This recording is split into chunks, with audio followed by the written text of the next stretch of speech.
Slick back. No, no, slick back. That's what I said. Slick back. No, nigga, I'm a pimp named Slick back. Pimp named Slick back. Pimp named, pimp named, pimp named Slick back. Nigga, are you deaf? I'm a pimp. Pengertian penilaian portofolio ini secara umum, portofolio merupakan kumpulan dokumen berupa objek penilaian yang dipakai oleh seseorang, kelompok, lembaga, organisasi, atau perusahaan yang bertujuan untuk mendokumentasikan dan menilai perkembangan suatu proses. Tujuan penilaian portofolio ini yang pertama, menghargai perkembangan peserta didik, kedua, mendokumentasikan proses pembelajaran, ketiga, memberi perhatian pada prestasi kerja, keempat, merefleksasikan kesanggupan mengambil resiko dan melakukan eksperimentasi, kelima, meningkatkan efektivitas proses pembelajaran, keenam, bertukar informasi antara orang tua peserta didik dengan guru lain, 7. Mempercepat pertumbuhan konsep diri positif peserta didik. Ke-8. Meningkatkan kemampuan refleksi diri. 9. Membantu peserta didik merumuskan tujuan. Selanjutnya, fungsi penilaian portofolio. Pertama, sumber informasi bagi guru. Untuk mengetahui pertumbuhan dan perkembangan kemampuan peserta didik, tanggung jawab dalam belajar, perluasan dimensi belajar, dan inovasi pembelajaran. Kedua, sebagai alat pembelajaran, merupakan komponen kurikulum karena portofolio mengharuskan peserta didik untuk mengoleksi dan menunjukkan hasil kerja mereka. Ketiga, sebagai alat penilaian autentik. Keempat, sebagai self-assessment bagi peserta didik.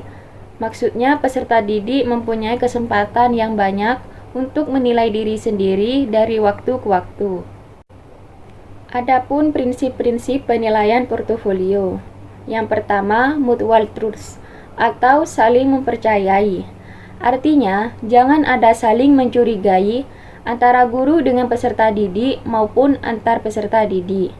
Yang kedua, confidentiality atau kerahasiaan bersama. Artinya, guru harus menjaga kerahasiaan semua hasil pekerjaan peserta didik dan dokumen yang ada, baik perseorang maupun per kelompok. Tidak boleh diberikan atau diperlihatkan kepada siapapun sebelum diadakan pameran. Yang ketiga, joint ownership atau milik bersama. Artinya, semua hasil pekerjaan peserta didik dan dokumen yang ada harus menjadi milik bersama antara guru dan peserta didik, karena itu harus dijaga bersama, baik penyimpanannya maupun penempatannya. Yang keempat, satisfaction atau kepuasan. Artinya, semua dokumen dalam rangka pencapaian standar kompetensi, kompetensi dasar, dan indikator harus dapat memuaskan semua pihak, baik guru, orang tua, maupun peserta didik, karena dokumen tersebut merupakan bukti karya terbaik peserta didik sebagai hasil pembinaan guru. Yang kelima, relevance atau kesesuaian. Artinya, dokumen yang ada harus sesuai dengan standar kompetensi, kompetensi dasar, indikator yang diharapkan. Karakteristik penilaian portofolio. Menurut Barton dan Collins dalam S. Surapranata dan M. Hatta pada tahun 2004, terdapat beberapa karakteristik esensial penilaian portofolio, yaitu multisumber, autentik, dinamis, eksplisit, integrasi, kepemilikan, dan beragam tujuan. Setiap konsep atau model penilaian tentu ada kelebihan dan kekurangan. Begitu juga dengan penilaian portofolio ini. Kelebihan penilaian portofolio, yang pertama, dapat melihat pertumbuhan dan perkembangan kemampuan peserta didik dari waktu ke waktu berdasarkan feedback dan refleksi diri. Yang kedua, membantu guru melakukan penilaian secara adil, objektif, transparan, dan dapat dipertanggungjawabkan tanpa mengurangi kreativitas peserta didik di kelas. Yang ketiga, Mengajak peserta didik untuk belajar bertanggung jawab terhadap apa yang telah mereka kerjakan, baik di kelas maupun di luar kelas, dalam rangka implementasi program pembelajaran. Kekurangan penilaian portofolio ini, yang pertama, membutuhkan waktu dan kerja ekstra.